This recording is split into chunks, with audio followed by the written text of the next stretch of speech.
सीतापुर गांव में मोहिनी नाम की औरत रहती थी। मोहिनी बड़ी ही तेज थी।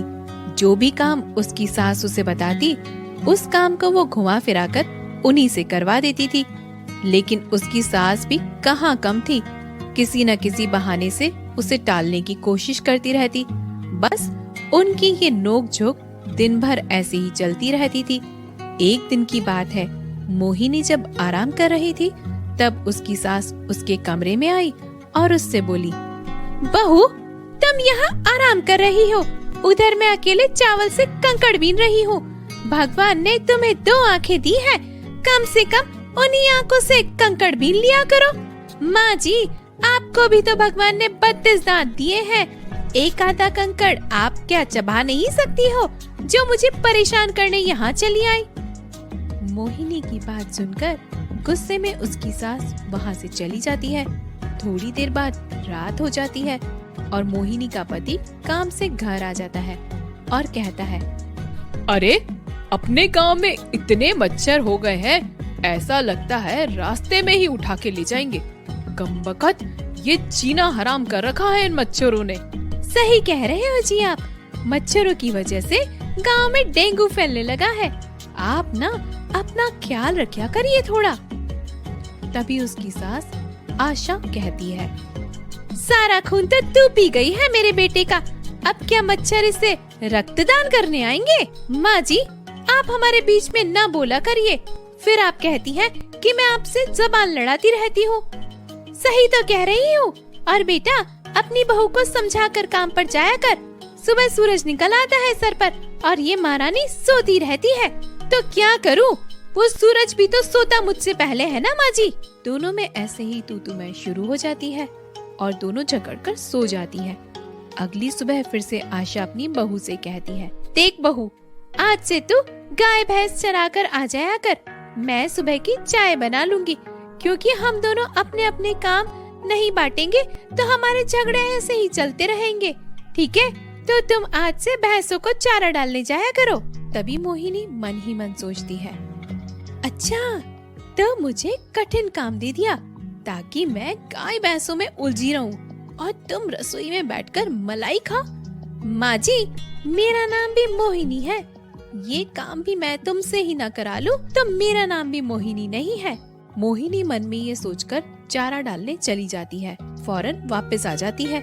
मोहिनी को देखकर आशा कहती है, अरे बहू, गाय भैंसों को बड़ी जल्दी चारा डालाई, सही से तो डाला है या नहीं डाला है? माँ जी, चारा तो डालने गई थी, लेकिन गाय भैंसे अभी कोलगेट कर रही है, इसलिए वापस आ गई। तब तक मैं चाय बना लेती हूँ, जब वो अपना कोलगेट खत्म कर देंगी तो मुझे बता देना, मैं ही डाल कर आ जाऊंगी।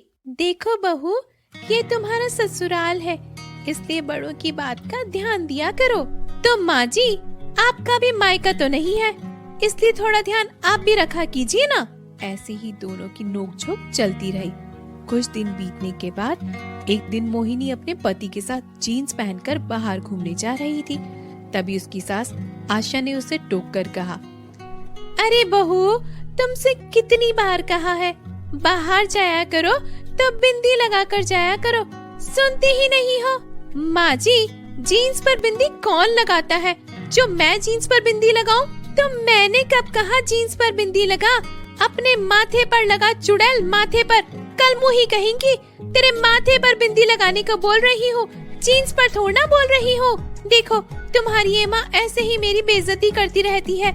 आज इस घर में या तो ये रहेंगी या फिर मैं रहूंगी। अरे, तो इसमें चिल्लाने की क्या बात है? माँ सही तो कह रही है, बिना बिंदी के लोग खाली प्लॉट को समझकर अपना कब्जा कर लेते हैं, इसलिए माँ ने बोला है। तुम चुप हो जाओ जी, मुझे तुम्हारे साथ कहीं नहीं जाना, सारी नींव हिलाकर रख दूंगी मैं तुम्हारी। सारा मूड खराब कर दिया, मुझे नहीं जाना तुम्हारे साथ कहीं भी। ये कहकर मोहिनी अपने कमरे में गुस्से में चली जाती है। आशा अपने बेटे से कहती है, देख बेटा, ये बहू कोई काम नहीं करती, इसलिए मैंने ये सोचा है, जब मैं कल झाड़ू लगाऊं ना, तो तुम मुझे टोकना और कहना, माँ मैं ही कर देता हूँ, इससे हो सकता है बहू को कुछ शर्म आ जाए। ठीक है माँ, मैं सुबह ऐसे ही करूँगा। अगली सुबह उठकर आशा झाड़ू लगाने लगती है और भोला अपनी माँ से कहता है, अरे माँ, तुम क्यों झाड़ू लगा रही हो? लाओ, मैं ही कर देता हूँ ये। अरे नहीं नहीं बेटा, मुझे करने दे। तू ना अपने काम कर। कम से कम तूने मुझसे पूछा तो सही। ये बहू तो मुझसे पूछती भी नहीं है। अरे सुनो जी, इसमें झगड़ने की क्या बात है? एक दिन माँ ने झाड़ू लगा दिया तो ऐसी कौन सी आफत आ गई? और हाँ, एक दिन तुम झाड़ू लगा लेना, एक दिन माँ झाड़ू लगा लेगी। देखो मोहिनी, अब ना बहुत हो गया।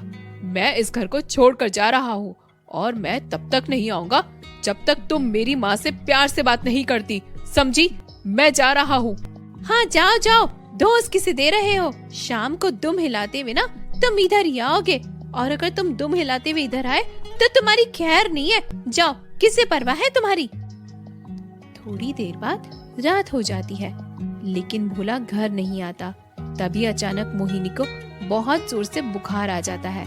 वो अपने कमरे में लेटी हुई थी और ठंड से कांप रही थी, जिसे देखकर उसकी सास मोहिनी कहती है, अरे बहू, तुझे तो बहुत तेज बुखार है बेटी। तुम लेट जाओ, मैं तुम्हारे लिए कुछ करती हूँ।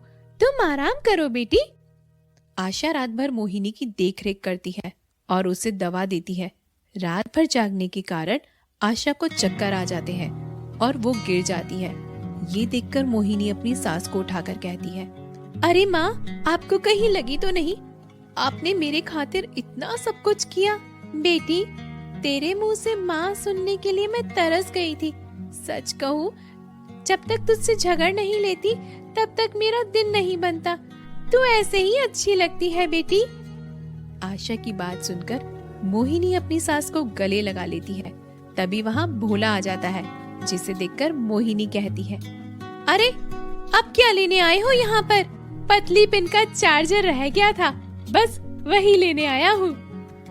भोला की बात सुनकर आशा हंसकर उसे भी गले लगा लेती है और हंसकर कहती है, अरे बच्चों, तुम दोनों ही तो मेरी असली दौलत हो।